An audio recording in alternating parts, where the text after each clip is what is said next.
oleh variabel yang magnitudenya besar, ya, misal yang jutaan, gitu kan. Nanti dia akan menyesatkan di struktur matriks covariance-nya, ya. Jadi seolah-olah yang magnitudenya besar, seolah-olah variannya besar, gitu kan. Padahal kan belum tentu, ya, seperti itu.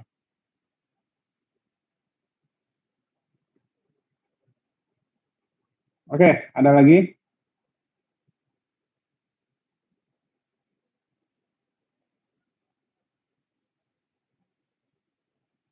Tidak ada. Beneran nih, tidak ada. Ya udah deh, Ya, mungkin Pak, kalian. lagi, Pak. Oh ya udah, silakan Rehan. Kan tadi prediksi gitu kan, Pak. Hasilnya prediksi kelasnya gitu. Nah, itu kalau misalnya di supervise yang learning itu kan prediksinya kayak evaluasinya kayak akurasi dan kawan-kawan. Kalau kayak gini itu gimana, Pak?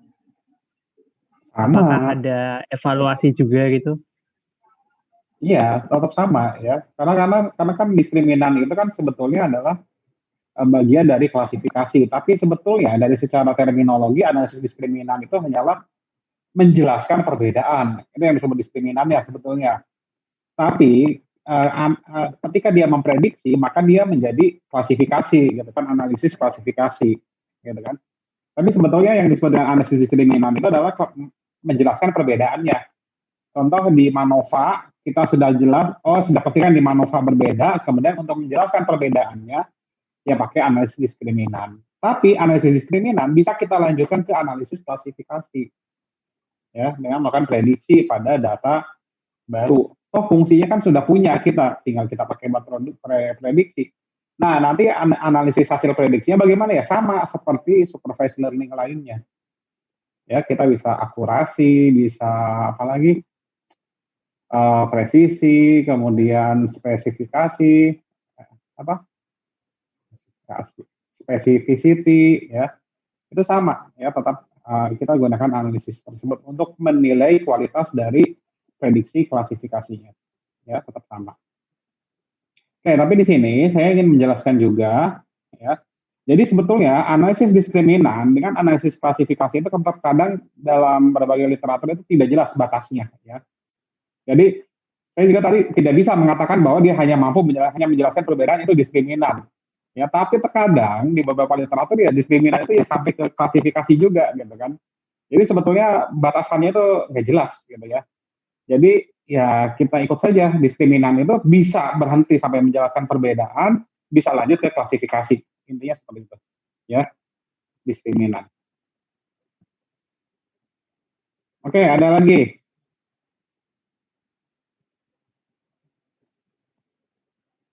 Oke, mungkin yang lain karena mungkin belum terlalu paham, jangan-jangan ya, makanya nggak ada yang bertanya. Oke, saya jelaskan lagi. Ya, kalau gitu saya jelaskan apa yang sudah saya sampaikan di materi video sebetulnya. Ya, jadi analisis diskriminan itu adalah analisis untuk menjelaskan perbedaan dari dua kelompok atau lebih. Ya. Apa kaitannya dengan MANOVA? Gitu kan? Ada kaitannya dengan MANOVA. Kalau MANOVA adalah untuk melihat apakah dua kelompok atau lebih berbeda atau tidak, maka ketika dia berbeda, untuk menjelaskan perbedaannya itu adalah salah satunya menggunakan analisis diskriminan. Apa sih yang menyebabkan kelompok satu dan kelompok dua berbeda? Gitu kan? Nah, itu diskriminan lah yang bisa menjelaskan, ya. Sehingga di sini, ya, bisa dikatakan analisis diskriminan itu adalah kebalikannya dari MANOVA. Kalau MANOVA kan kita punya apa?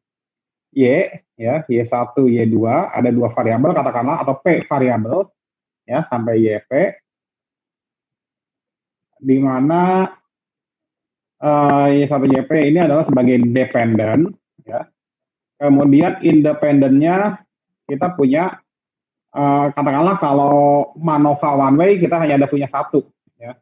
Tapi kalau kita adalah two way kita ada dua, X yang merupakan kategori. Ya, ini kan MANOVA, ya. Ingat, ini kan adalah MANOVA. Dengan Y1, Y2 sampai YP-nya ini adalah continue, ya. Sedangkan kalau di dalam analisis diskriminan, ya maka kebalik, ya. Maka di sini yang menjadi dependennya itu adalah si Y1, Y2 sampai dengan YPP, ya. Sedangkan yang jadi dependennya adalah si X1, ya. Kita bicara univariat dulu ya diskriminannya. Jadi di sini X1 yang kategoriknya hanya ada satu, ya, satu variabel. Ya, hanya ada satu variabel, ya. Nah, maka ini adalah diskriminan. Kategori, katakanlah ini adalah ada dua kategori atau dua kelas, ya, dua kelas. Nah, sehingga di sini karena dia ada kaitannya dengan MANOVA, maka asumsinya pun sharing sama dengan MANOVA. Asumsinya adalah pertama normalitas multivariat, yang kedua adalah kesamaan matriks covariance, dan yang ketiga adalah independensi, ya. Setiap observasi adalah independen. Nah, kenapa? Ya karena kita ingin melihat apakah dua subpopulasi tersebut, kalau di MANOVA kan kita ingin melihat dua subpopulasi tersebut berbeda atau tidak, atau dengan kata lain dia berasal dari populasi yang sama atau tidak, gitu kan. Sedangkan kalau di diskriminan menjelaskan di MANOVA-nya sudah dipastikan oh ini berbeda, gitu kan. Dia berbeda, tapi sekarang kita mau menjelaskan apa yang menyebabkan dia berbeda, gitu kan, itu diskriminan, ya. Sehingga di sini karena di MANOVA-nya ada asumsi kesamaan matriks covariance, maka di diskriminannya juga ada, ya. Dengan kata lain di sini, ya, di dalam analisis diskriminan kita punya dua kelompok data identik sebetulnya, dua kelompok data yang identik. Ini adalah kelompok A, kemudian ini adalah kelompok B. Karena identik, berarti kan sebenarnya harus sama, gitu kan. Nah, sekarang kalau seandainya tidak ada perbedaan antara kelas A dan kelas B, mungkin min-nya juga akan sama sebetulnya, gitu loh. Sekarang kita akan mencari faktor apa yang menyebabkan dia min-nya menjadi beda antara A dan B. Ya, sehingga di sini kita butuh kesamaan matriks covariance. Jadi sebetulnya kita melihat perbedaan antara kedua kelompok yang sebenarnya identik, tapi karena ada suatu faktor menyebabkan kedua kelompok tersebut memiliki center yang berbeda, memiliki lokasi data yang berbeda, ya, seperti itu, ya. Nah, sekarang konsep dari fungsi diskriminan, ya, saya sedikit jelaskan. Oke, kita punya data berdua dimensi, katakanlah, ya, kita punya katakanlah X1, ya, ini adalah X1, dan ini adalah X2. Kemudian, data kita menyebar seperti ini. Ini adalah satu kelompok.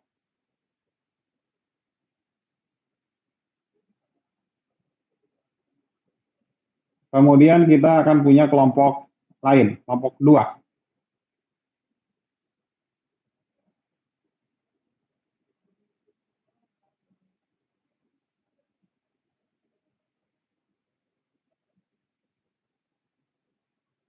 Nah, seperti ini. Kan kita lihat antara kelompok A dan kelompok B, kita lihat ini sebetulnya kan apa? Kita bisa lihat kan secara secara visual, oh jelas kok ada bedanya, gitu kan. Sekarang kita mau tahu bedanya dalam hal apa? Berbeda dalam hal X1 ataukah berbeda di dalam X2? Kan itu pertanyaannya. Kalau di dalam X1, berarti kalau kita sudut pandangnya adalah X1, berarti secara univariat, bagaimana? Kita proyeksikan saja semua bayangan di sini ke dalam X1, bayangannya bagaimana? Sehingga nanti kita lihat, berarti yang kelompok lingkaran, yang kelompok titik, ini kan lengthnya berada di sini sampai sini, ya. Sedangkan yang silang dari sini sampai sini.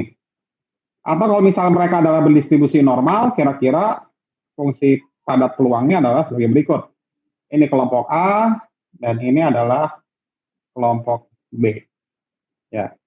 Artinya apa? Kita lihat ini overlapping, ya, overlapping. Demikian juga kalau kita sudut pandang kita X2, gitu kan. Kita sudut pandang X2. Ini adalah kelompok A, ini adalah kelompok B. Masih tetap sama, overlapping juga. Kalau dia berdistribusi normal, seperti ini. Nah, seperti ini. Ya, kalau dia berdistribusi normal. Ini adalah wilayah overlapping. Ya. Dengan kata lain, sekarang kalian bayangkan, kalau misal ini titik-titik ini adalah orang yang berdiri, yang lingkaran berupa titik ini adalah orang yang berbaju merah berdirinya, sedangkan yang silang ini adalah orang berbaju biru. Ini adalah dinding. Kalian berdiri di sepanjang dinding. Nah, kira-kira kalau kalian berdiri di dinding X1, kalian bisa melihat nggak ada celah antara mereka yang berdiri merah, baju merah dan berbaju biru? Nggak bisa kan? Karena pasti overlapping, ya nggak melihat batasnya antara yang berbaju merah dan berbaju biru. Sekarang kalau kalian berdiri di dinding yang X2 ini, mau kalian geser-geser juga kalian overlapping, karena yang berbaju biru pasti akan tertutup oleh yang berbaju merah. Kalau di sini yang berbaju merah tertutup oleh yang berbaju biru. Sehingga bagaimana cara kalian bisa melihat ada celah antara yang berbaju merah dan berbaju biru? Maka satu-satunya cara adalah kalian berdiri di sini. Nah, berdiri di sini. Kalau kalian di sini, berdiri di sini, maka di sini kalian bisa lihat celahnya. Celahnya adalah ini, ya. Nah, ketika kalian posisinya berdiri di sini, maka kita baru lihat, oh ternyata saya baru lihat itu baju biru, yang sebelah sini baju merah, gitu kan? Seperti itu. Nah, posisi kalian berdiri ini, inilah yang disebut sebagai fungsi diskriminan, ya. Fungsi diskriminan.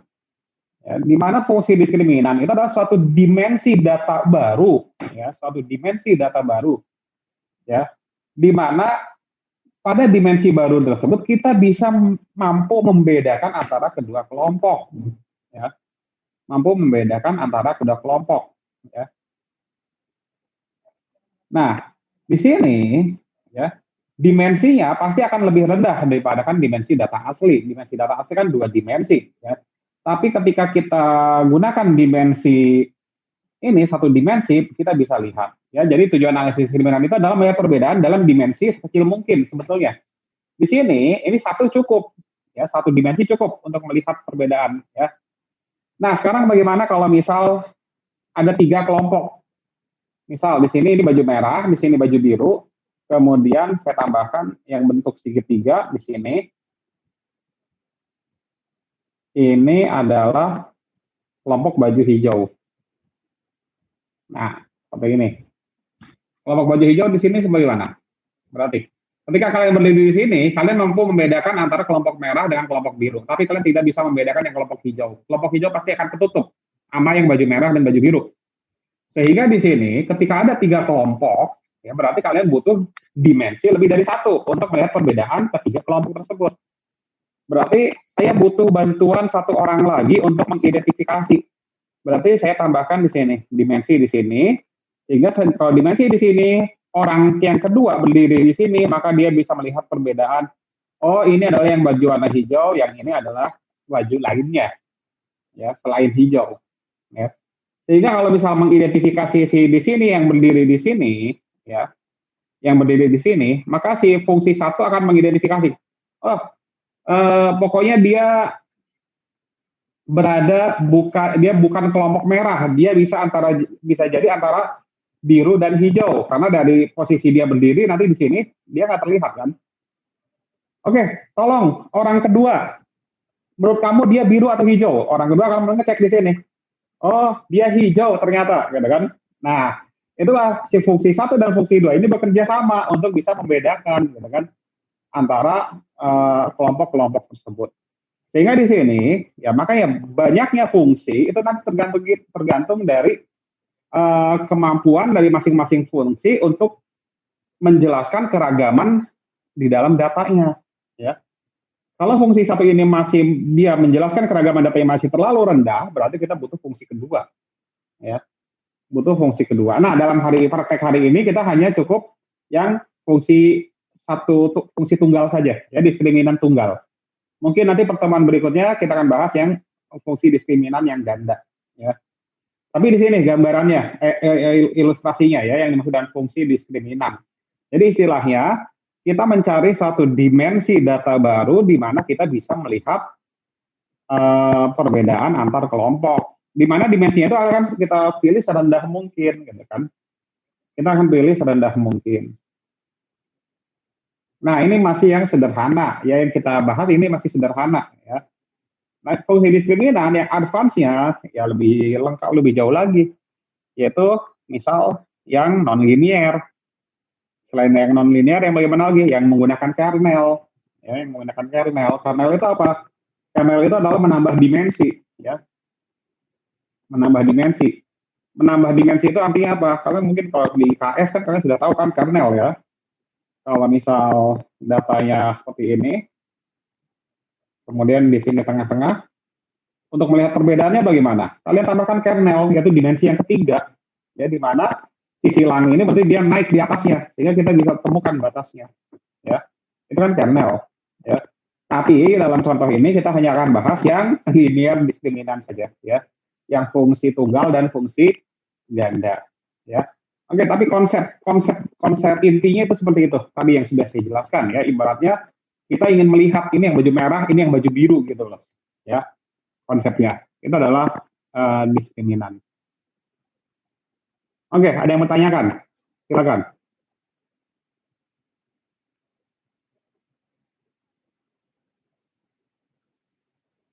Nah, nanti analisisnya bagaimana? Analisisnya. Kan kita punya fungsi, ya. Ini adalah fungsi diskriminan 1. Kalau kita 2, berarti ini adalah fungsi diskriminan 2, ya. Nah, di sini analisisnya nanti ini mirip-mirip sama faktor, ya. Cara membaca outputnya. Ingat, fungsi diskriminan ini adalah suatu kombinasi linear dari dimensi asli. Ya, sehingga di sini fungsi linear, fungsi diskriminan 1 kita sebut sebagai Z1, itu adalah suatu kombinasi linear dari dimensi original atau asli, yaitu A1X1 ditambah A2X2, kan seperti ini, ya. Sehingga nanti yang kita analisis ini ibaratnya ini seperti loading kalau di analisis faktor nanti, ya, atau di prinsipal komponen, ya. Sehingga nanti kalian lihat di fungsi diskriminan 1 ini yang loadingnya dominan itu variabel apa? Katakanlah kalau misal di sini X1 yang dominan, berarti kita akan memberikan label fungsi 1 ini ya sesuai namanya. Kita bisa beri label juga. Ingat ya, di dalam fungsi diskriminan, kita juga bisa beri label fungsi diskriminan tersebut. Variabel aslinya itu yang dominan variabel apa di dalam fungsi tersebut. Ya ingat, karena fungsi diskriminan itu kan gabungan dari semua variabel asli, tapi kalian lihat mana yang dominan. Ya. Sehingga misal fungsi diskriminan 1 adalah didominasi variabel sosial, maka kita sebut sebagai ya kita bisa beri nama faktor juga sih, faktor sosial gitu kan, meskipun bukan analisis faktor, ya. Kemudian fungsi diskriminan 2, oh faktor ekonomi. Jadi di sini misal, oh ternyata yang membedakan antara kabupaten kota miskin dengan tidak miskin itu adalah faktor ekonomi, seperti itu, ya. Adalah indikator ekonomi, misal seperti itu. Jadi kita bisa beri label, ya, seperti itu. Oke, tapi nanti contoh analisisnya nanti di pertemuan berikutnya, ya. Sekalian kita bicara yang fungsi diskriminan ganda, ya, atau lebih dari satu. Karena kalau untuk yang satu fungsi diskriminannya hanya tunggal, ya tidak rumit, ya, hanya mampu menjelaskan perbedaan, hanya satu yang dibedakan. Karena nanti kalau di dalam fungsi diskriminan ganda yang lebih dari satu, pokoknya nanti langkahnya sama persis seperti faktor. Kalian melakukan reduksi juga, sama, ya.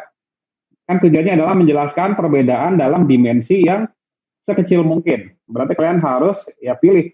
Kalau sudah mencapai menjelaskan keragaman, fungsi diskriminan tersebut mencapai keragamannya sudah 80%, sudah cukup. Ya, seperti itu. Ya, tapi nanti lebih jelasnya berarti di pertemuan berikutnya. Ya.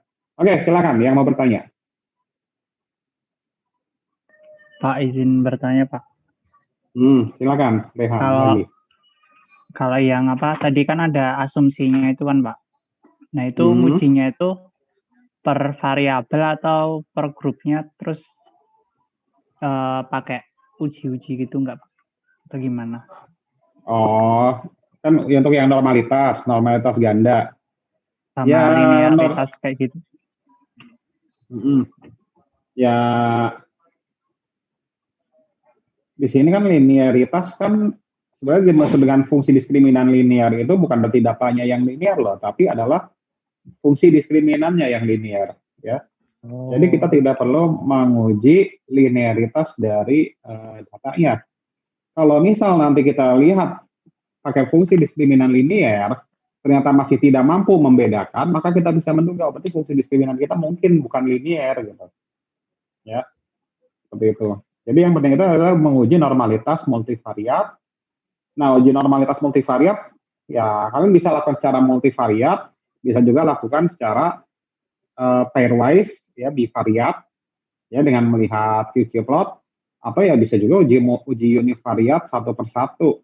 Karena ingat kan kita punya sifat distribusi multivariat normal kan.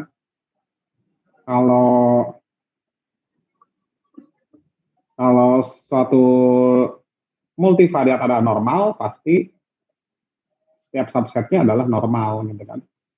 Seperti itu.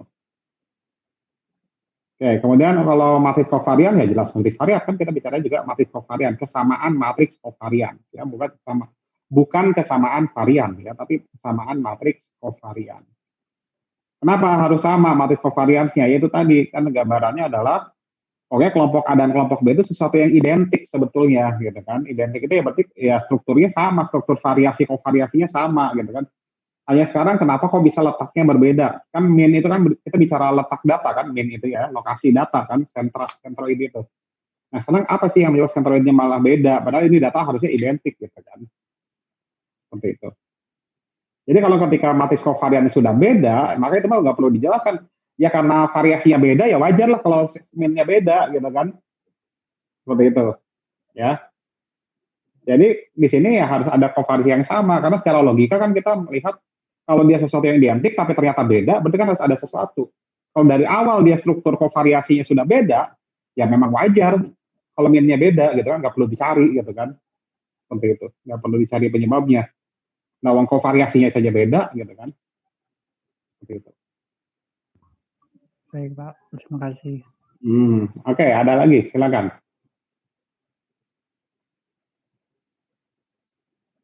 Oke, kemudian sebetulnya analisis diskriminan ini mungkin kalian juga sudah pernah kan analisis regresi logistik, ini sebetulnya sama kan, itu untuk membedakan gitu kan. Cuma analisis diskriminan sifatnya lebih apa ya, lebih powerful karena dia lebih asumsinya kan lebih ketat, sehingga dia kalaupun nanti kalau semua asumsi terpenuhi, maka analisis diskriminan ini akan lebih akurat dibandingkan analisis regresi logistik gitu kan. Sehingga kalau kalian ingin melakukan analisis ya yang menggunakan regresi logistik, kalau misal data kalian banyak ya sehingga bisa berlaku law of large number dan central limit theorem, maka kalian bisa gunakan opsi mendingan analisis diskriminan, karena pada analisis diskriminan dia lebih kalau bisa asumsi terpenuhi, lebih robust dan lebih akurat dibandingkan regresi logistik. Ya. Seperti itu.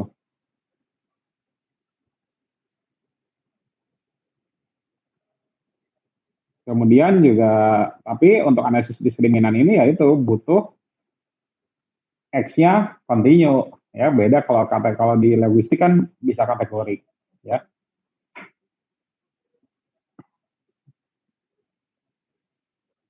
Oke, ada pertanyaan lagi, silakan.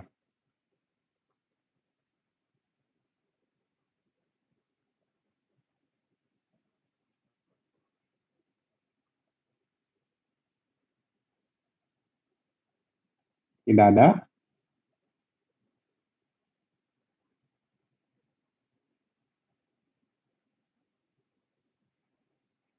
Oke, kalau tidak ada, ya saya anggap tidak ada pertanyaan. Saya anggap kalian paham nih berarti beneran ya.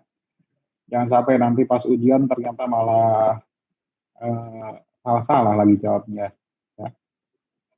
Oke, kalau tidak ada pertanyaan, sekarang jam 11.50. Oke, berarti tambah tambahan 50 menit, tambahan 10 menit ya. kalian silahkan mengerjakan praktikumnya. Oke, di sini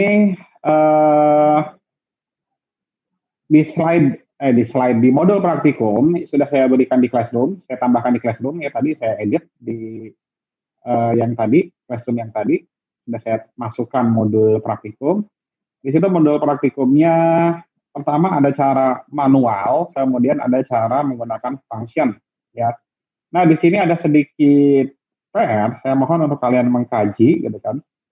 Antara cara manual dengan cara function tersebut itu memiliki fungsi diskriminan yang berbeda. Ya. Nah, kira-kira kalian kaji, kira-kira apa yang menyebabkan perbedaan tersebut. Ingat, fungsi tersebut berbeda, tapi dia tetap sama. Dalam arti bahwa dua-duanya benar, ya, dua-duanya benar, ya. Cuma sekarang saya minta kalian untuk mengkaji, kira-kira kenapa bisa beda, ya, itu aja, ya. Oke, ada pertanyaan? Dan untuk responsi juga di modul praktikum itu sudah saya tambahkan, ya, pertanyaannya, ya. Responsinya hanyalah berupa pertanyaan, jadi silakan kalian untuk menjawabnya, ya, menjawabnya seperti biasa, diketik, kemudian ya dalam bentuk PDF-nya yang di-upload. Ya. Oke, kalau tidak ada pertanyaan, beneran akan saya akhiri sampai di sini, ya. Berarti kita bertemu lagi di nanti pertemuan terakhir. Pertemuan terakhir tadinya sebenarnya ada korelasi kanonik, tapi ternyata kesepakatan dosen hanya sampai dengan diskriminan fungsi ganda, ya. Itu saja. Jadi kita bisa minggu depan bisa lebih fokus mengenai ke fungsi diskriminan yang lebih dari satu fungsi diskriminan, ya. Oke. Kalau tidak ada pertanyaan, kita akhiri sampai di sini. Sampai bertemu pertemuan berikutnya, ya. Selamat siang dan jangan lupa responsinya diupload tepat waktu. Assalamualaikum warahmatullahi wabarakatuh.